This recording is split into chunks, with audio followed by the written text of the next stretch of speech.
Welcome back to The Explainer. Today, we're unpacking a truly massive financial document that just hit the wire, Brown & Brown's second quarter 2026 earnings report. Now, if you follow the insurance and risk management space, you know that a 46-page SEC filing can be, well, incredibly dense. But don't worry, my goal today is to completely demystify this report. We're going to extract the vital signals from the noise and map out the exact anatomy of this company's phenomenal recent growth. So let's just get right into it. Here's our quick roadmap for today. We'll start with the headline numbers, move into the anatomy of the growth, then break down the segments, explore their global reach and local focus, and finally, look at navigating future risks. Okay, let's dive into this. What we're looking at here is the official SEC Form 10-Q filing for Brown & Brown Incorporated for the quarter ending June 30, 2026. Keep in mind, this isn't slick marketing material. This is the raw, legally binding financial truth of the company. And sure, it's a dense document, but honestly, it contains an incredibly compelling story about strategic expansion and explosive revenue generation, if you know exactly where to look. But before we hit the heavy numbers, let's ground ourselves real quick in exactly what Brown & Brown actually does. Right in Note 1 of the report, they define themselves as a diversified insurance agency, wholesale brokerage, insurance programs, and service organization that markets and sells insurance products and services. Basically, the key takeaway is that they act primarily as an agent or a broker. They are the ultimate middlemen of risk. They match clients who need insurance with carriers who provide it. That means they generally aren't the ones assuming the primary underwriting risks themselves. All right, part 1, the headline numbers. Now, what's really interesting about this raw, condensed, consolidated statement of income is, well, it can look totally overwhelming, right? Look at all those rows and columns.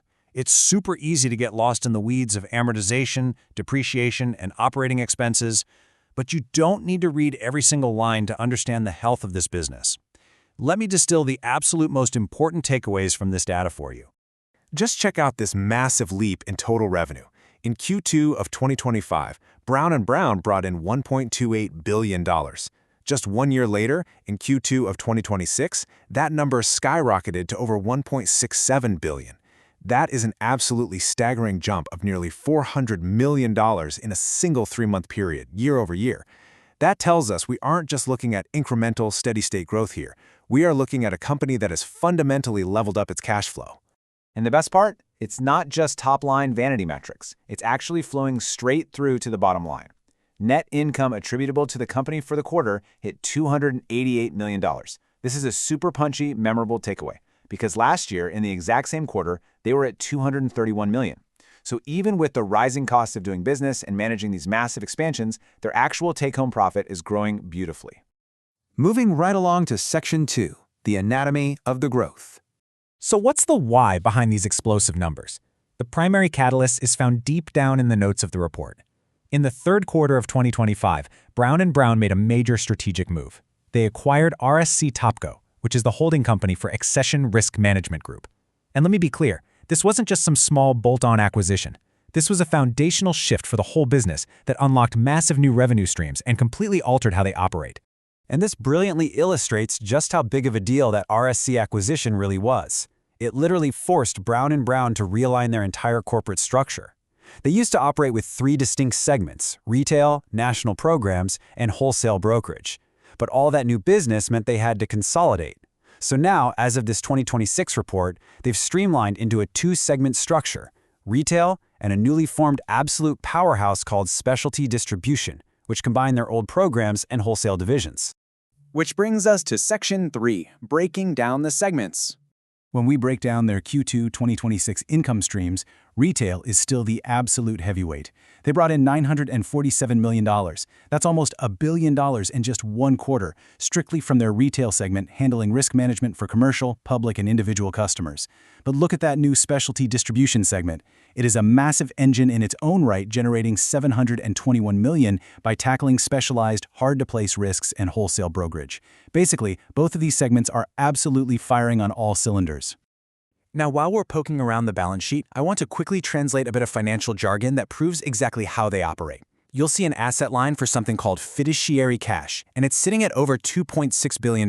But here's the kicker. That is not their money to spend on operations or dividends. Fiduciary cash represents premiums collected from their clients that they are just temporarily holding on to before they pass it along to the actual insurance carriers. Literally holding $2.6 billion of other people's money perfectly illustrates their immense scale as the ultimate middlemen of the insurance world.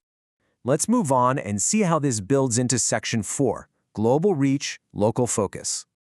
Geographically speaking, there's a really fascinating story here about global reach versus local dominance. Yes, they operate internationally, for sure. You can see steady, modest growth in the UK, ticking up from 164 million to 168 million, along with a slight bump in other international markets. But make absolutely no mistake, the United States is the absolute powerhouse here. U.S. revenues surged from $1.07 billion to nearly $1.45 billion. That is a $376 million year-over-year domestic surge that is pretty much single-handedly driving the vast majority of the company's total growth. And finally, Section 5, Navigating Future Risks. Now, I have to be the bearer of bad news for a second. It's not all celebratory revenue graphs. The forward-looking statements in this report act kind of like storm clouds on the horizon. First up, the very acquisition driving their massive growth, RSC, presents huge integration hurdles.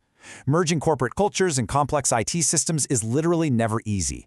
They also flag the ever-present threat of cybersecurity attacks, which makes total sense given the highly sensitive data they hold.